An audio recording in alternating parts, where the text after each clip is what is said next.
Reggie Burton, he says it best. He talks about how in case of an emergency, when you're at the pool, there's a lifeguard there. And if somebody, you have a small child that goes under and they have to pull them out of the pool, and they're giving them CPR until the actual professionals can arrive, right?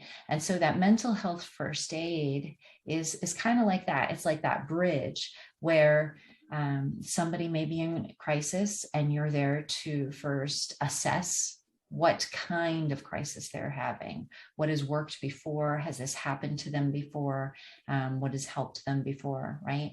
And so they teach us an acronym in mental health first aid. It's ALGEE, it's ALGEE, and that first A is to assess.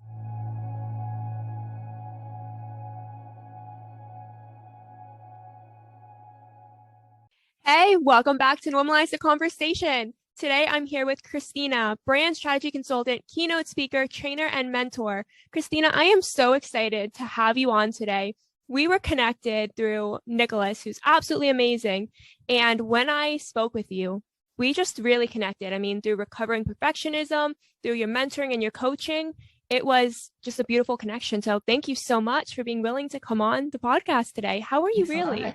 Thanks, Fran. I appreciate it. I'm doing well. I'm up, I'm down, as is life, but always moving forward as best I can, So I am sitting here in wonderful Las Vegas right now. The weather's perfect.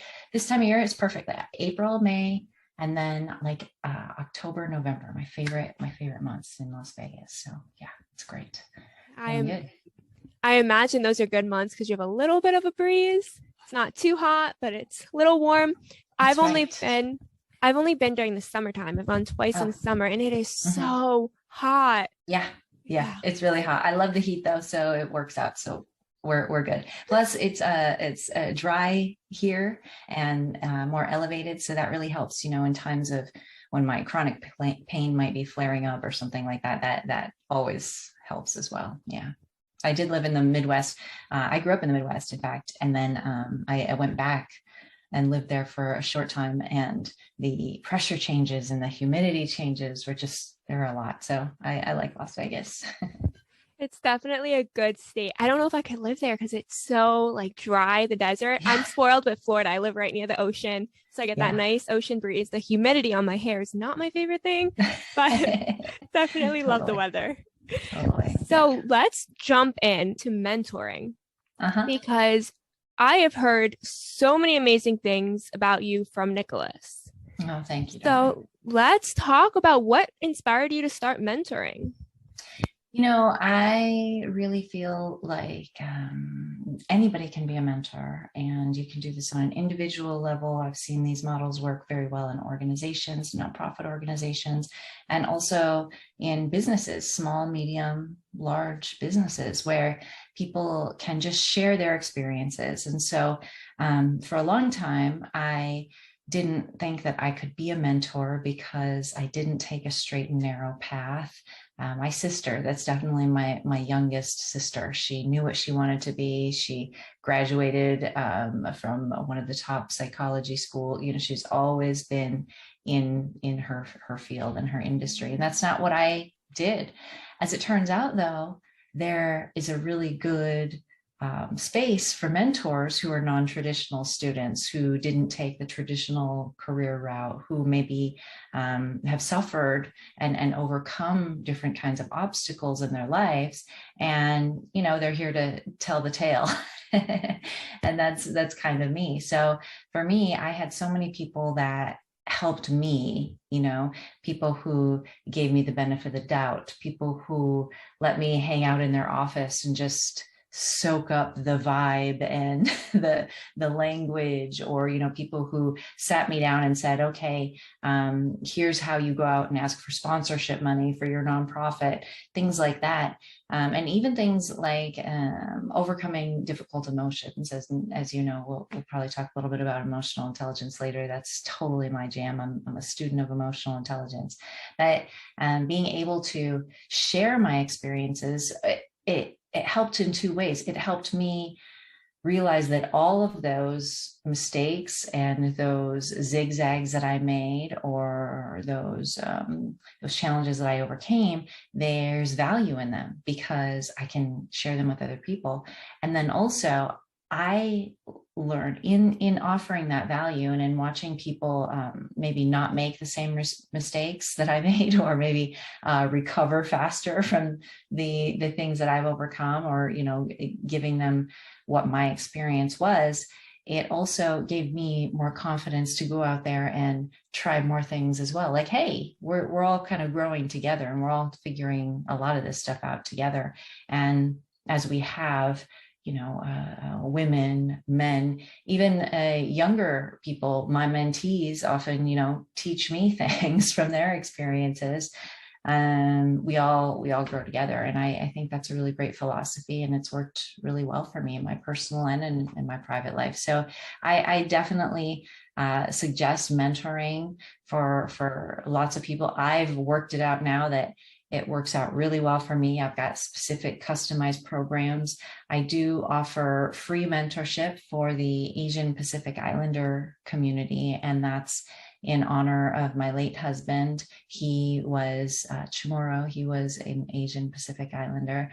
And so in his honor, I do offer free time for the Asian Pacific Islander community through a very specific mentorship program that they have.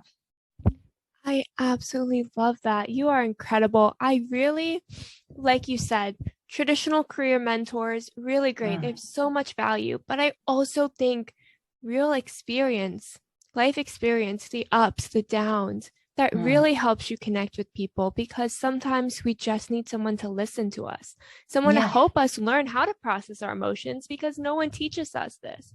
Sometimes we need specific steps, like you said, fundraising, how to go out and ask for money, and sponsorships. There is such a wide range of what we can get in value from mentorship. And I love that you encompass all of that. So, I just got a mentee. We were working for a few different months of trying to transition and negotiate in her career, and we were just able to secure a new position for her with all the benefits that she wanted, and it was really great. But at the start of it, she didn't even know how to search, much less plug into a network and listen to tech recruiters and points for negotiating your benefits and your salary. So anytime my mentees have a win like that, it's a win for me too. I love that. We don't learn this in school. I mean, I have one master's degree, working on my second, and I can tell you a lot of useless information, but I could not tell you how to find a job. I could not tell you how to search the, how to answer interview questions, how to negotiate a salary. I could not tell you how to do any of that. And you would think that's something we would learn. So it's really great to have someone to guide you on that. How did you learn this stuff yourself? Well, I am a person, like I said, who's a student of emotional intelligence. And so I'm always looking to make heartful, purposeful, meaningful connections with my work and with people. So usually I always say that I'm very, very wealthy in people. And so usually if I don't have the answer, somebody in my network will. And so in the example of helping people, especially underrepresented groups such as women in tech, or anyone who might be African American, or for example, I have a couple of data scientist students. One is Vietnamese and Cambodian. These are underrepresented groups, and in that case, I like to connect them with other resources of people who have succeeded. So I have a person in my network who did hundreds of hours of studying for interview questions, as an example. And so I connected them and linked them up. I have somebody else who is a master at technical writing and technical communication. And so sometimes negotiating can be as simple as just a half an hour sit down, a face-to-face with somebody who can give you some phrases, some key phrases to use in the negotiation process. And it's as simple as that. And most students and most young people, even, like yourself, like you said, you have you're working on 2 master's degrees, you have all of these technical information, but these small little connecting gaps of connecting emotionally, of having empathy for maybe the hiring manager or the recruiter or the interviewer and what they're going through, so you can really understand the behavioral dynamics that are at play when you're interviewing. And of course, like I said, practicing those interview questions is really important too. So pretty much everything that I do, how I work in my brand strategy consulting, when we're talking about websites or marketing campaigns or even mentorship, it's all the same. How are we connecting? And how do those values match up? And then how can we grow together? How can we lift each other up in that information exchange or energy exchange, which sometimes, it's time, sometimes it's money. Mm-hmm. Connections in our network are so important. And I think that's something that's so undervalued. In a Western culture, we're kind of taught, we live in an individualistic society. So we're taught to be the best, not to really trust people, to work to be above people. We're not really taught as much to collaborate. Even in school projects and group projects, we're often given like a rubric for our group mates, and we're supposed to judge them and give them a percentage as well. So we're kind of taught to compete against each other and to be the best, instead of to work together, to collaborate, to ask each other questions. Because when you're being graded on a curve, for example, the best person is going to be the highest grader, and that's it. So I think it's really amazing that you talk about your connections, your network, because I just think it's really undervalued, especially in a Western society. Well, and it's true, to a point. Although I am very competitive. Don't get it twisted. Right? I am very competitive. I am a public speaker after all, and so there's a certain amount of vanity and type A personality that I must have in order to stand on the keynote stage, right? But the competition, I think, can be healthy competition. And there can be a balance of growing together and lifting each other up. And some people aren't about it, and that's okay, but most people are. And if you create that collaborative space, and I find often if you reach out and set that tone first, even if people are fearful or angry, which is still fear, right? Or insecure, which is still fear. If people are feeling fearful, lots of times you can create that space and within healthy boundaries, and you can kind of play in that collaborative space and show them and model. All right, here's an example. I have a collaborator that I've worked with for many years, where I build all of their websites. It's a small business, and they also have the opportunity, the first primary choice at managing our social media clients. Now, can I do social media? Yeah, I can. I don't really want to these days implement it.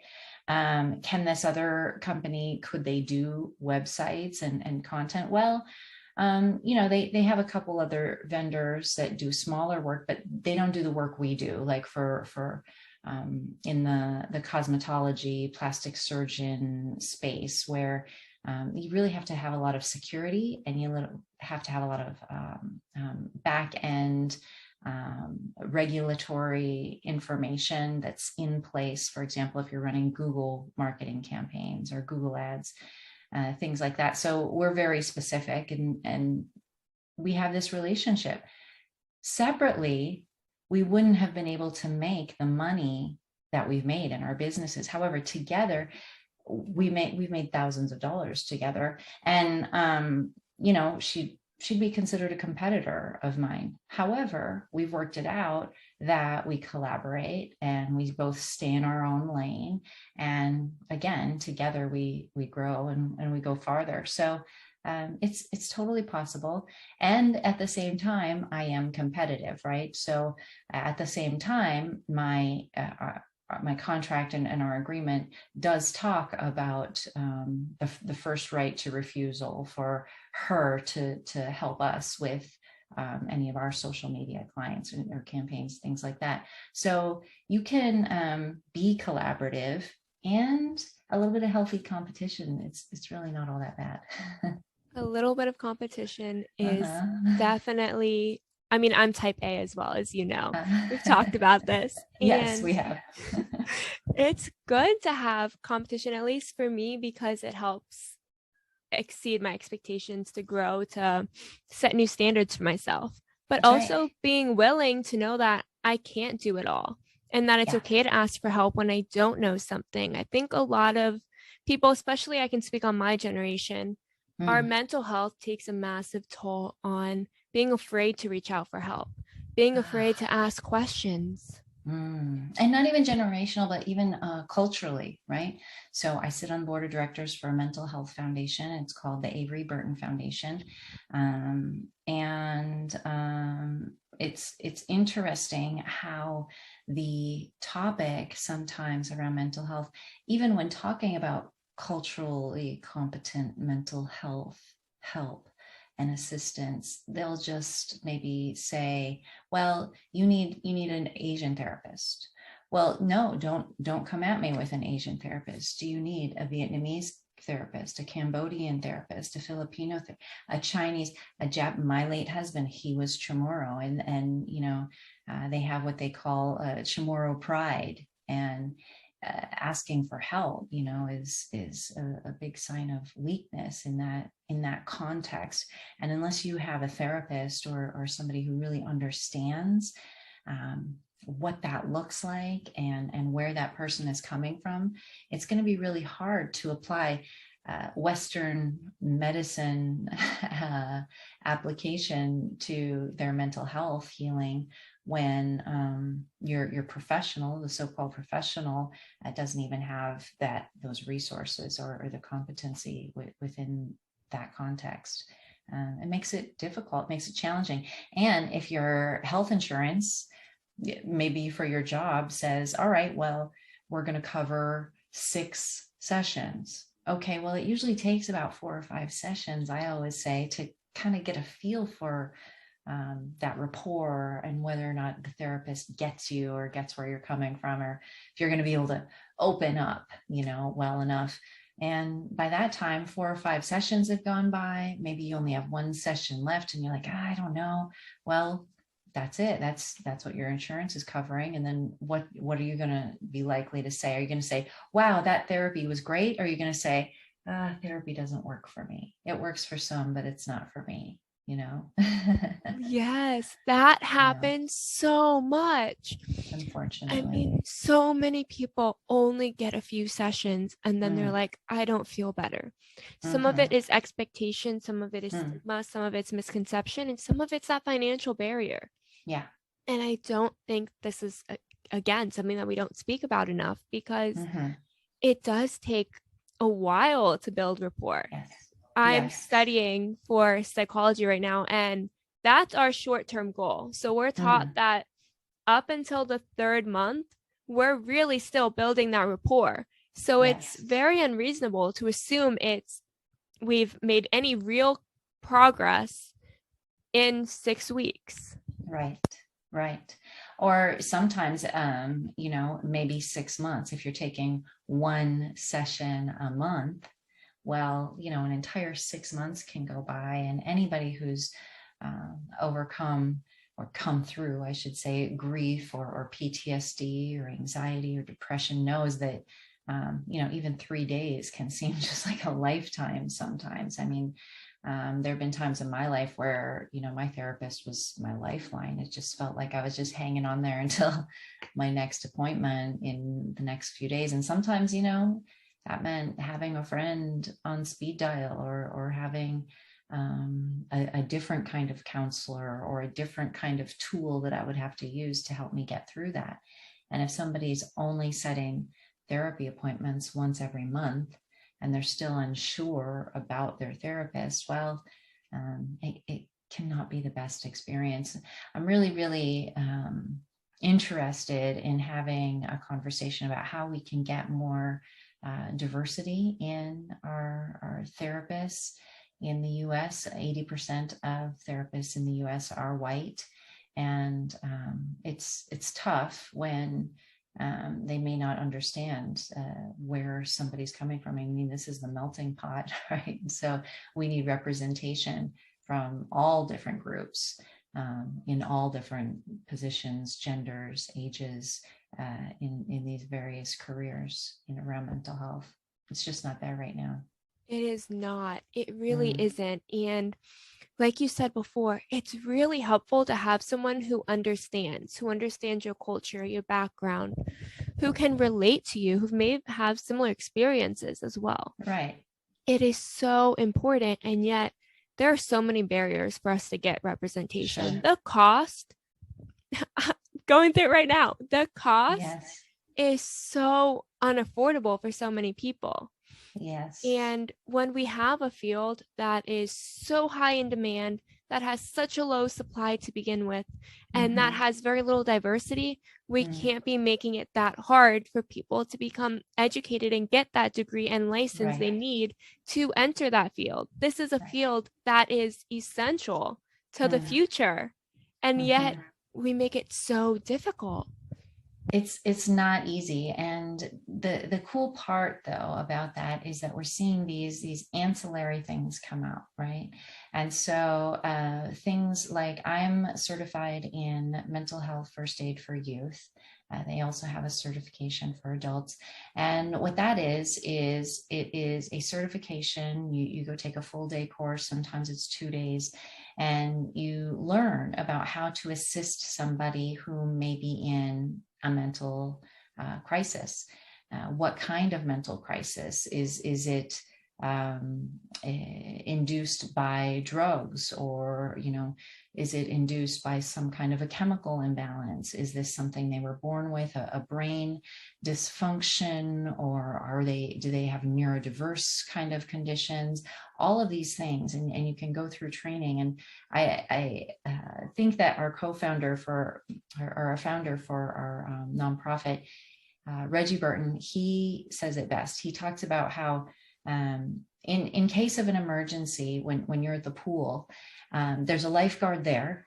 And if somebody, you have a small child that goes under and they have to pull them out of the pool, and they're giving them CPR until the actual professionals can arrive, right? And so that mental health first aid is kind of like that. It's like that bridge where somebody may be in crisis, and you're there to first assess what kind of crisis they're having, what has worked before, has this happened to them before, what has helped them before, right? And so they teach us an acronym in mental health first aid. It's ALGEE, it's ALGEE, and that first A is to assess, and then L is to listen without judgment. And so if you can listen to somebody, really what they're telling you they need, as opposed to what you think they need, that's a key right there. And again, it goes back to that emotional intelligence and that empathy and how we're connecting with other people. So if you can listen without judging them, people who are in crisis or having suicidal ideation, they don't want to be judged. The last that you take so much effort for them just to ask for help, just to reach out, just to be vulnerable and say, hey, I'm struggling, that if you judge them, that could be the last time they open up or try to get help for this. So listen without judgment. The next thing is G, and that is give reassurance. So if we can say, hey, man, it's going to be all right. We're going to get you the help you need. I'm not going to leave your side until professionals get here. Whatever that is, just give them reassurances that they're not alone and they don't have to figure this out on their own, right? Next is the E, and that is to encourage self-care. Naps are so important when you are healing. Sometimes baths are really important if you have a tendency to dissociate from your pain. A nice hot bath will bring you into your body. Exercise, really, really important part of self-care. And just even eating. So we have eating and exercise and sleeping, these hydrating, right? These things are important. They're very, very basic, but they're often the first things to go when we're having a panic attack or we're in anxiety or depression or things like that. And then the last E is for encouraging professional care. And again, we've already talked about encouraging professional care that is culturally competent. And so as a first aid, mental health first aider, I look for those kinds of things in my mentees. I have specific questions that I ask to kind of gauge where they're at, and do they really need professional care? Do they need a wellness check? Do they need something even more aggressive? Or can we just keep along with our own mentorship, and they're having regular struggles, and maybe just this week it's really hard because it's exam week. Those things are important to look out for within your community. And I saw something the other day too. You might have heard this before. I saw something on Twitter that said, check on your strong friends, right? Check on your strong friends. That's important. Do people check on you, Fran? Because you're one of those strong friends, right?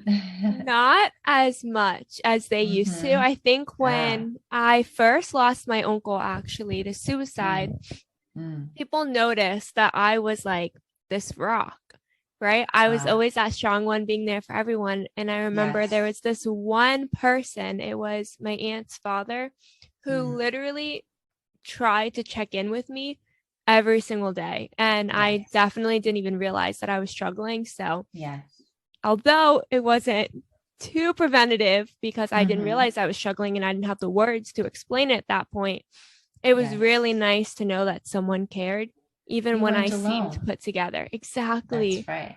That's right. And then going back to what you said, I love that. I can't even speak. A, assess. L, listen without judgment. G, give reassurances. Give reassurances. E, encourage self-care. And E, encourage professional help. I think everyone should remember that, because whether or not you're able to assess, you are able to listen without judgment.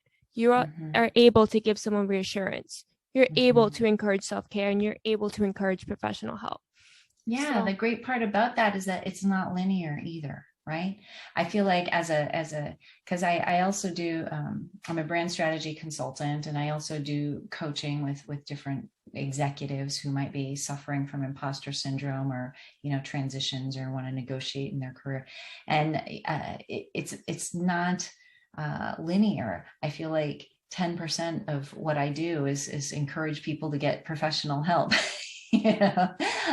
I'm not a therapist. What does your therapist say? Did you get a chance to go get that ADHD test yet? A lot of that. And so it's not linear. You can circle back, you can bounce around to all of the points for ALGEE. It works in any way. And again, people can just go get trained, even if, the barrier to entry for an actual counseling certificate or a degree in psychology or psychiatry is too much. There are these ancillary things where you can still help boost and help support the mental health industry by getting your certification in mental health first aid, for example, or becoming a mentor, or maybe volunteering at your church, or helping a counselor, a school counselor. There are lots of different things you can do that are ancillary positions. Yes, 100%. I love that you brought this up, because I don't think people know that that's an option available to them. Whether it's to get that certification or to just reach out to someone with that certification. I don't think people know that that's a resource. So I'm so happy you brought that up. And I really want to know what inspired you to go out and get that first aider certification. Well, it was because I do so much work with young people, and in the last few years, there's just been such a need. I've taken on more mentees, and the struggle has really increased with social media.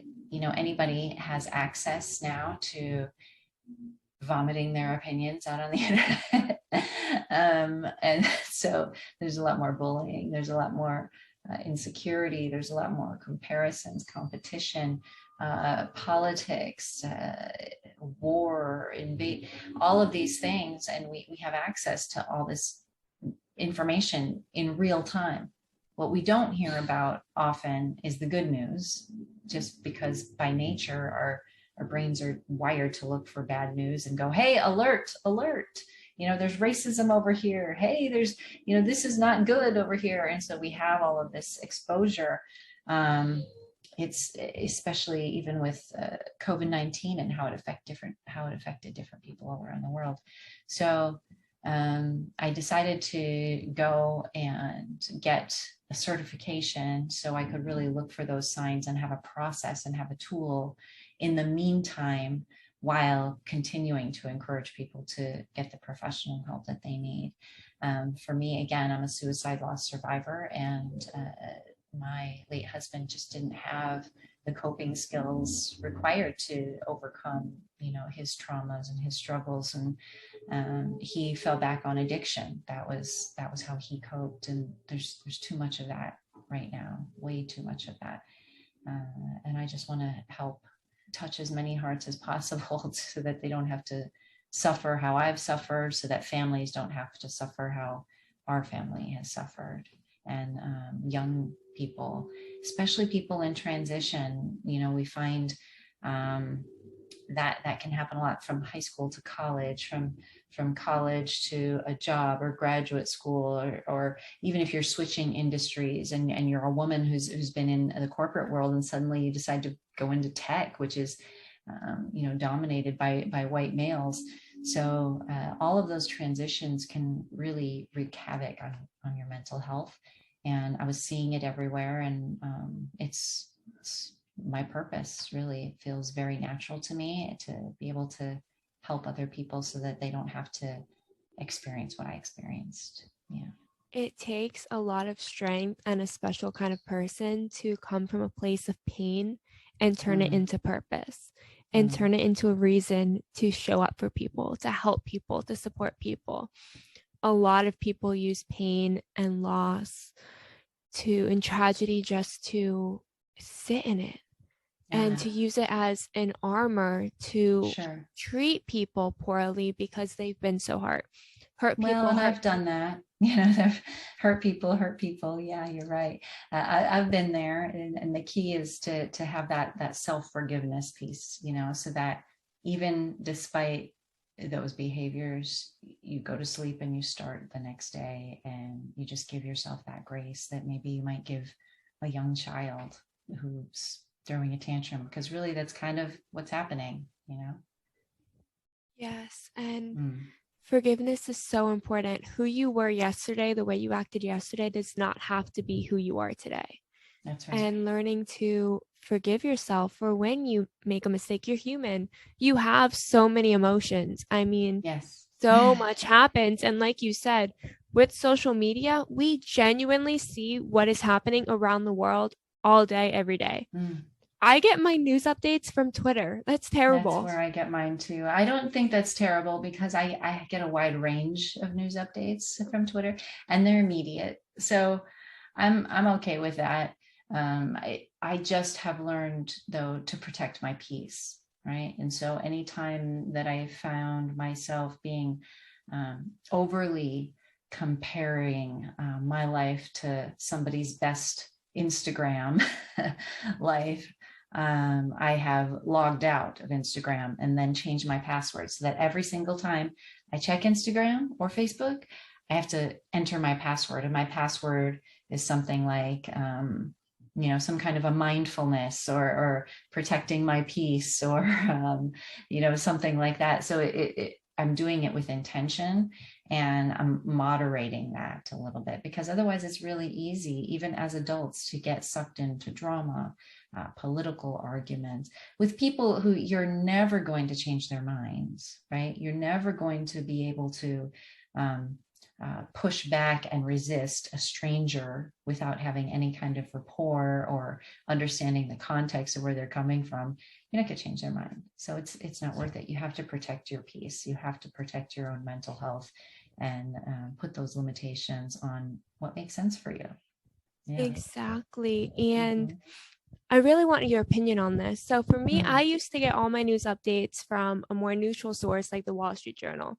And now I get it on Twitter where I'm getting every single person in the world's opinion on everything that's happening. And for me, that can feel very overwhelming, and not knowing how to kind of ground myself for my own opinions, process it. So what is that process like for you? How do you learn how to process and what you want to take in and process instead of allowing all these thousands of opinions in your head trying to make sense of it all? Well, I wouldn't say that the Wall Street Journal is very neutral. I love it. They do have different kinds of rankings and scores out there Do they? for where you can see how different publications rank. Oh, wow. How progressive, how left, how right, how Christian, how all of it. And they have a few different ones out there. So I recommend, first of all, you check in every now and then and say, you know, I've been reading a lot of articles from New York Times lately. I wonder how they're ranking on this scale. I've been reading a lot of information from the Wall Street Journal lately. I wonder how they're ranking on the scale. For me, I will, because I follow some key journalists that I've picked up along over the years, I kind of see what they're saying, and then I go to the publications where they're writing, which oftentimes is multiple places. You know, I listen to their podcasts or things like that. And then it's literally impossible. Here's the thing that people have to understand. It is absolutely impossible unless you are a professional politician and you have dedicated your life to political science and studying and getting all into, just the same as it is impossible for me to understand epidemiology, for example, right? At a mass by researching on YouTube, because I have not dedicated my life. I am not peer reviewed. I haven't put out research. I haven't studied research for the last 35 years in that field, in that it's impossible. And so I have to put that limitation on myself to also, with news, go look. Unless I want to go down this rabbit hole for 3 days and research and try to, people say, follow the money. Who's it responsible? Oh, this conspiracy here, or this is at the root of it here. Sure, I have done that. I have done that for a couple of things, right? Like, oh, let's find out and research the history of Prince's death, like what really happened and who did they talk to. Like, I've done things like that. I have a very inquisitive mind, and our mind is designed to problem solve. It's like that. However, for other things like COVID-19 and vaccines and, psychiatry, political science and conspiracies, I have to know that, look, I can know just enough about this surface, but at the end of the day, unless I was there in the room behind those closed doors with those meetings in the lab, or unless I have dedicated 35 years to epidemiology, there's no possible way I can know the answer. And I have to be okay with that. So now I have to trust the scientists. I have to trust the professionals. I have to trust the psychiatrists, psychologists who actually did the clinical research and have that experience. And it comes, I think, from experience, where you have to say, look, is this person an expert? Is this relevant content? Is this current content? Who's backing this study? Who paid for this research? How large is this research? Has it been peer reviewed? Has it been repeated around the globe in lots of different instances and contexts? If so, then okay, I can take in that information. And it's a lot. I realize that it's a lot. However, I worked in green building. My degree is in ecology and environmental sciences. And so I've gone into the whole green sustainability thing multiple times before. And so that was a lot of the due diligence that we had to do for products and for selling prices. It just greenwashed. There's a term called greenwashed, where somebody says, all right, this is sustainable, it's green, so we're going to put a label on it and sell it. And it turns out to be one of the most toxic substances, harmful for the environment, right? But it depends on your level of what's toxic. For, people say, oh, there's chemicals in there. Well, everything is chemicals. I studied chemical engineering for a few years before ecology. Wow. Everything is chemicals. It's just a matter of how that chemistry is working with you. Maybe your brain chemistry is working just fine, but mine, I need a little tweak, and maybe I need some medication. Maybe I don't need medication forever. Maybe it's just a small boost.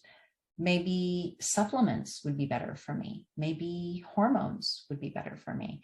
And knowing yourself, knowing your own limitations, and knowing what works best for you is the key. And that takes work. It's so much easier to get a burner account on Twitter and go, no, you're wrong. Boo to antidepressants, boo to vaccine.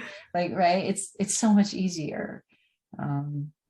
Unfortunately, that's not sustainable. It doesn't sustain a society, and it doesn't make very good neighbors either. Oh, no. And you know what? I recently found out about burner accounts because that never occurred to me before. And I was like, honestly, that makes sense how some people just want to get their anger out and they don't want to put their name out there, right? They don't want to connect their face to it. And I think a lot of that really goes into our mental health, and you can tell how we're feeling based on how we're posting, because when we are, I think the stronger we're feeling, the more likely we are to recognize our emotions and recognize how we're presenting ourselves and what we're putting out there, versus when we're struggling, it's a lot easier to react with anger and not realize it till afterwards. And seeing those angry posts, research show, over and over again. And again, these are peer-reviewed studies that have been repeated, and they have been across multiple sources. But it shows over and over again, the data will tell us that if you see posts about riots, about war, about racism, it will ruin your day. It will change your mood and affect your mood. And then you'll go out and, it has this ripple effect. And so I've always been a person to intentionally swallow gossip. I remember I had a friend one time who was very upset and very distraught and came to me and said, oh, but they're saying this about me, and this happened and that happened, and I can't believe, and this happened. And what do you think? And I said, well, I think, you should maybe just stop spreading gossip about yourself. And this person was like, what? I said, because I hadn't heard anything about this until you brought it to me. And they were like, oh, you're right. Maybe I'm the one who's out there just talk, complain. Oh, and maybe just sit with your own emotions and see why you're feeling the way you're feeling and where that comes from, and then process it on your own instead of going out to other people and kind of emotionally, dumping on them, like, here, take my anxiety here, without actually processing it on your own. Exactly. I think we're so quick to react and respond. And a lot of times it just takes a moment to process and to reflect and to decide how we want to move forward and how we want to have a conversation about it. And I know for me, that took forever to understand and to learn. I mean, I'm growing up in a generation where we order something on Amazon and it shows up on our door that day. Like, that's crazy that we get things like that. I want to watch a show. I don't even have to watch commercials. I don't remember the last time that I genuinely, except for Grey's Anatomy, I watched Grey's Anatomy live. But other than that, like my whole childhood, I don't remember ever having to watch commercials. Everything that I want is just like this. So learning that it's okay to pause before we respond. It's okay to be frustrated. It's okay to be angry. It might be uncomfortable. That's a whole nother thing. That just shows your discomfort with being frustrated. Frustration is a natural thing. You process it, it goes away. Jealousy is a natural thing. You talk about it, you process it, it goes away. Anger is a natural thing. Anger is a little bit different though. Anger needs a physical outlet. Anger absolutely has to have a physical expression. And so I encourage people, there are a lot of free things that you can do. You can do pull-ups, you can do a few push-ups, even if you can do one push-up and it's on your knees, that's okay. That can really, really help you process your anger. And it's not just a regular push-up like, oh, down, pushing up, and my muscles are kind of weak and it's not that. It's pushing the floor in a burst away from your body. So you're bursting that anger out, screaming into your pillow, going up to a hike and at the top of the hill and screaming out into the universe, or shutting the door of your bedroom and flailing on your bed like a toddler. Just get that anger out. It has to have a physical expression. Otherwise you turn it inward and it gets into your heart, into your soul. You start to get depressed, or you might volcano out onto somebody else because it's building. Or you might go get a burner account on Twitter. Nobody needs that. Exactly. It is so true that we really need a physical activity. Sometimes we need to express ourselves physically to get that anger, that extra energy out of us. For me, my favorite thing to do, and I'm really curious what your favorite thing to do is, but I play Tell Me Why by Taylor Swift, and I blast it and I just like scream and dance it out.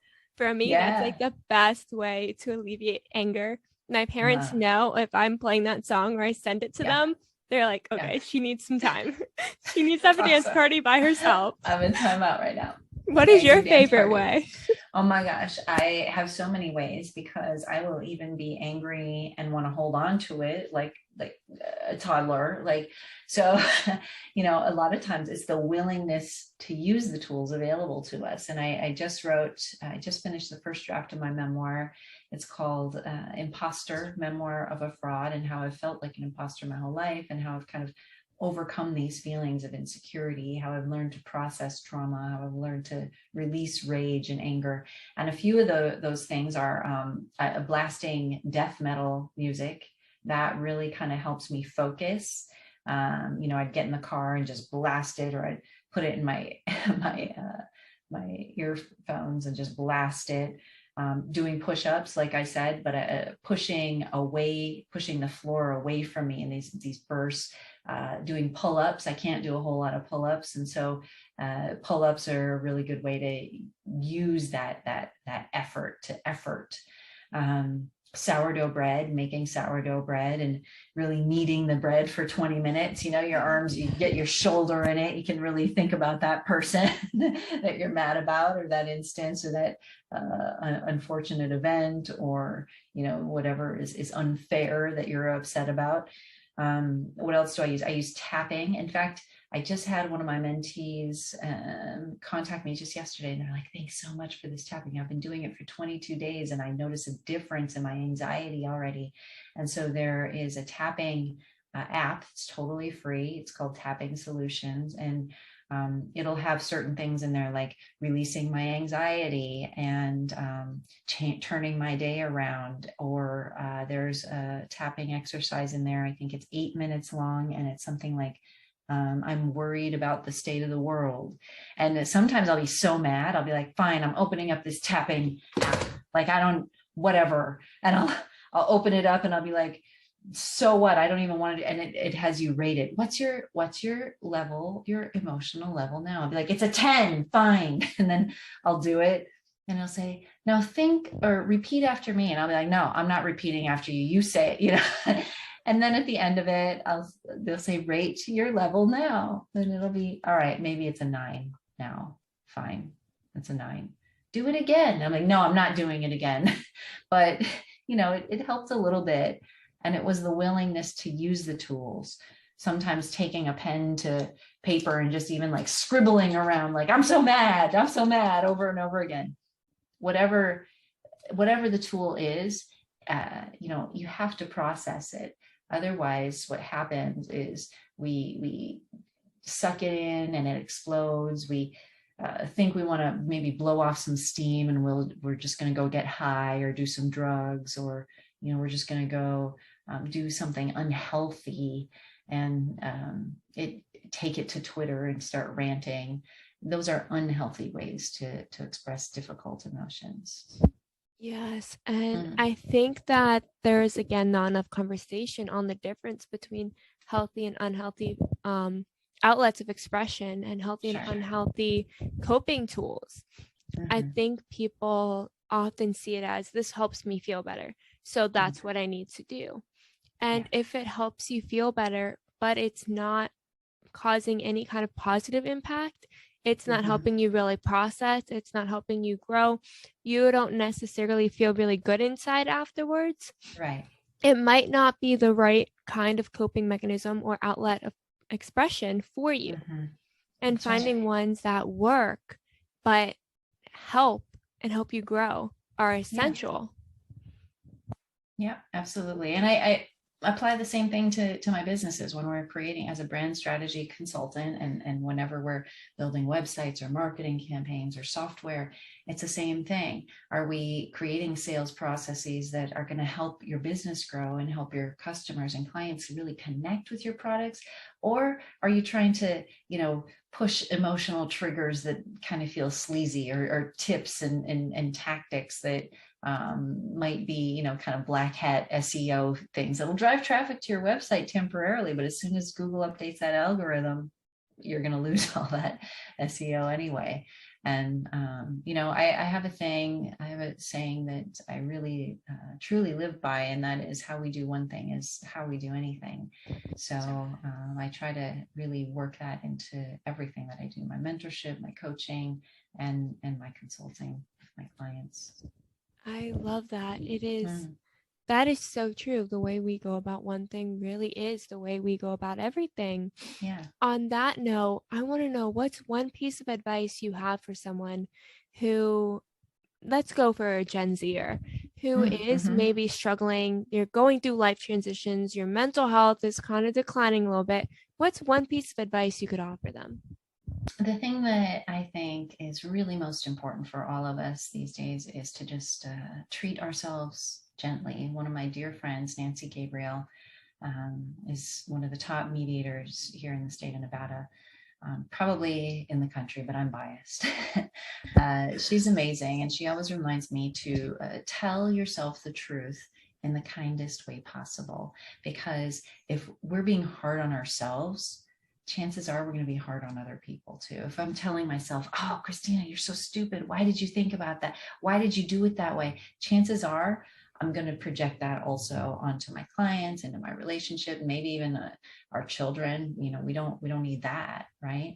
And so if you tell yourself the truth in the gentlest way possible, and just give yourself that grace and self-forgiveness for learning and exploring new ways to do something, or new ways to not behave. Maybe, oh, I learned how not to behave. All right, just start fresh the next day. Treat yourself gently, and tell yourself the truth in the kindest way possible. I love that. That is amazing advice. Christina, you have been just absolutely incredible. I'm so glad you joined me today. How can our listeners connect with you?